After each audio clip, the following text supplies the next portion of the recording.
Imagine a newborn child. Does that child have to earn the right for care and warmth and compassion? No, and neither do you. It's your birthright.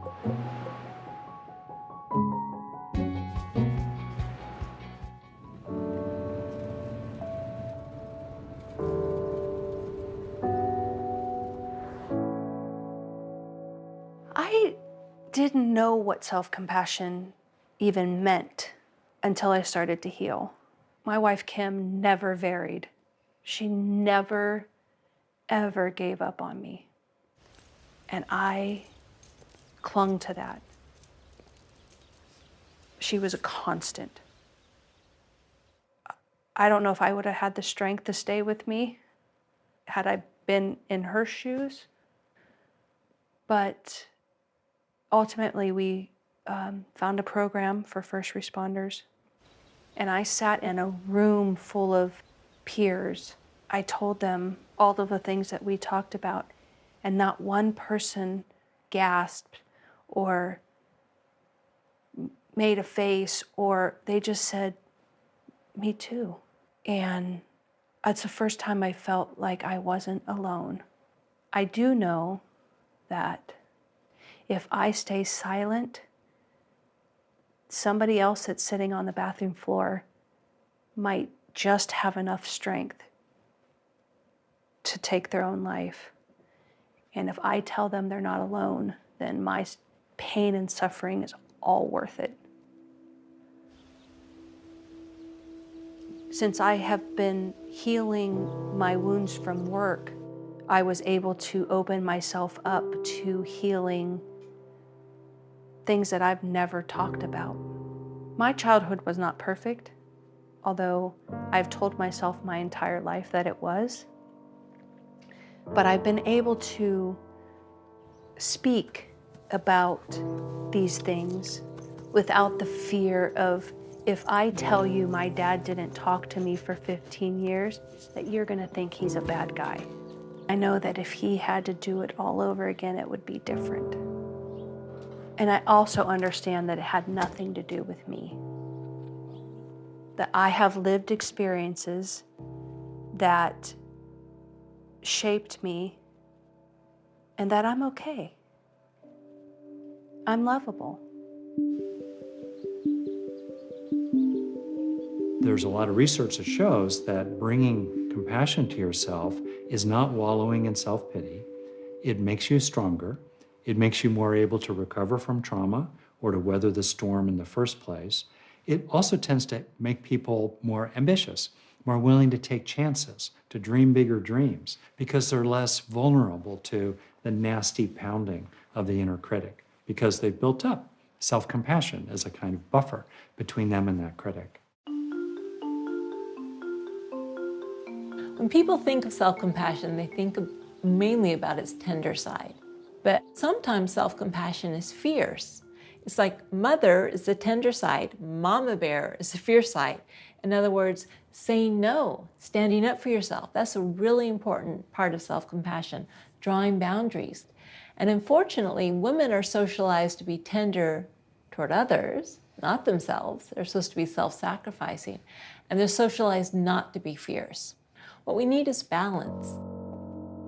I've been in the legal industry for a long time, and at the essence of everything is that there are human beings and they have very real human needs, like having time with their children, like feeling safe, like feeling like their job is secure.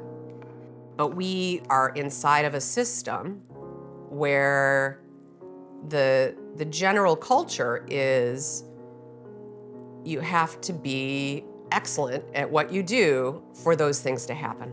And it takes courage to say, I am willing to let go of this construct to succeed so that I can rebuild in a different way. And that is a beautiful thing. Not only for me to be able to feel it, but also to be able to model it for my team and my colleagues.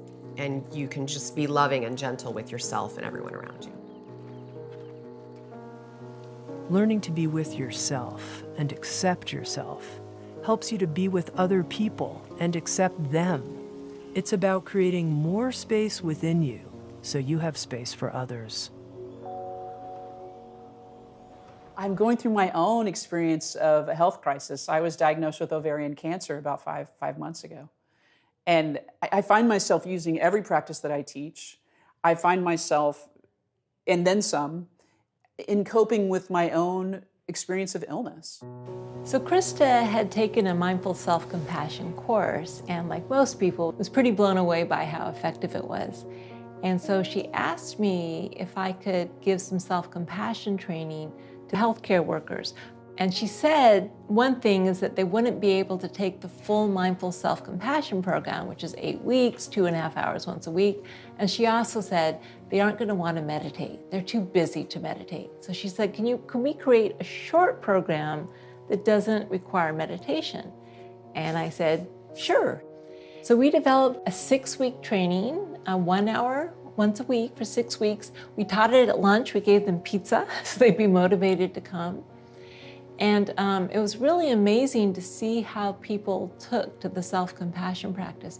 Again, they didn't need to meditate. They didn't need to do anything off the job. They did all the practices, when they were working, when they were with patients.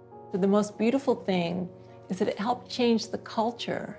Our aim really always was, how do we change the culture? You change an individual, that's great. The individual's in a culture that's not healthy, the individual leaves. I mean, we've seen that in healthcare already. So how do I teach this person that they can do this work and still stay connected to their humanity? Several years ago, I had a moment with a family that really cemented for me why this was so important. There was a young boy who was in the pediatric ICU, and he was very, very sick. His kidneys had failed. He had cancer and was in cancer treatment. There was just everything that could go wrong with this child had gone wrong. He was crying uncontrollably, and it was related to how his brain was working, but he looked like he was just in agonizing pain. I came into the room. I was still working as a bedside chaplain at the time. The mom was curled up almost in a fetal position on the couch next to the bed, just like, ah.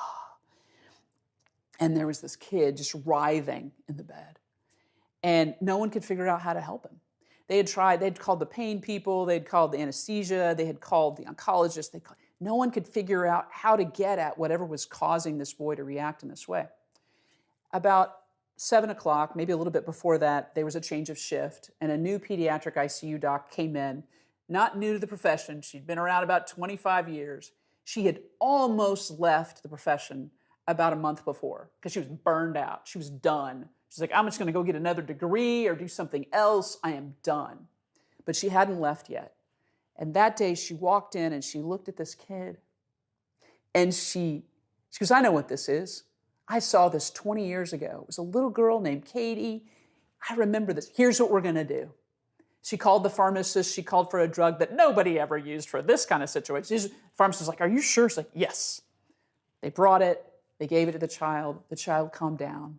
We put him in his mom's arms. And for the first time in over 24 hours, he was calm and it was beautiful. And I thought to myself, what if she had left medicine 2 weeks ago? What would we have done? What would we have done?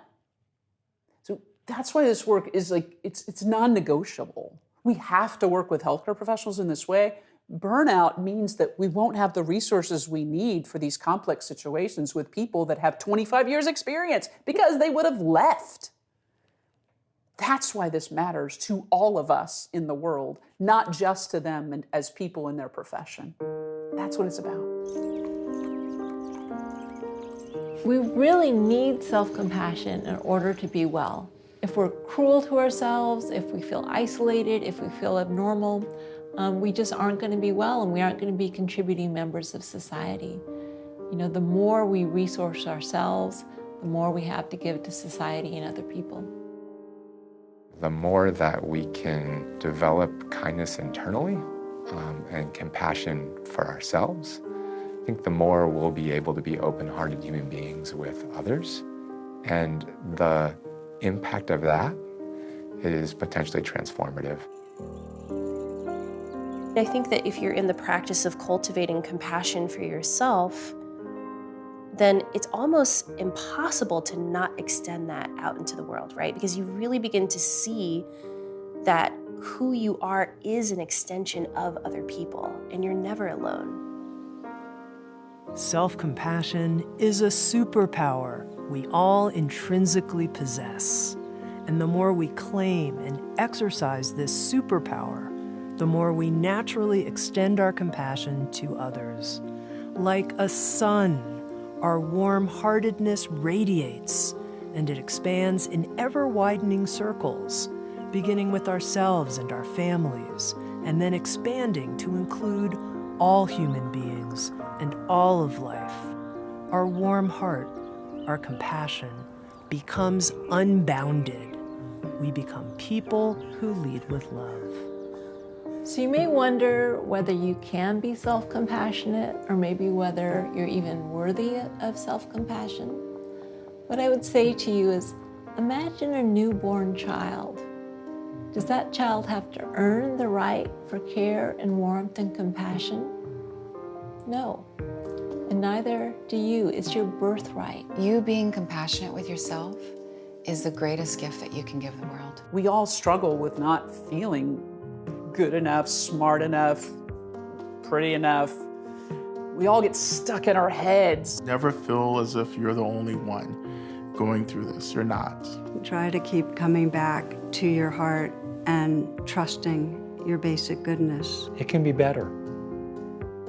Whatever it's like, really bad, so-so, or even pretty good, it can actually be better. Just embrace whatever comes up, say yes to it. Compassion is your true nature. It's okay that you're feeling the way that you're feeling. Just open your heart a little bit. You are worthy of love. You exist because you are loved. And this love is manifesting and radiating from every single aspect of your existence in your time here on earth. It's a love that you can really deeply access if you just have the strength and the willingness to be with yourself and see how it is that your experience of being alive is fundamentally an act of love.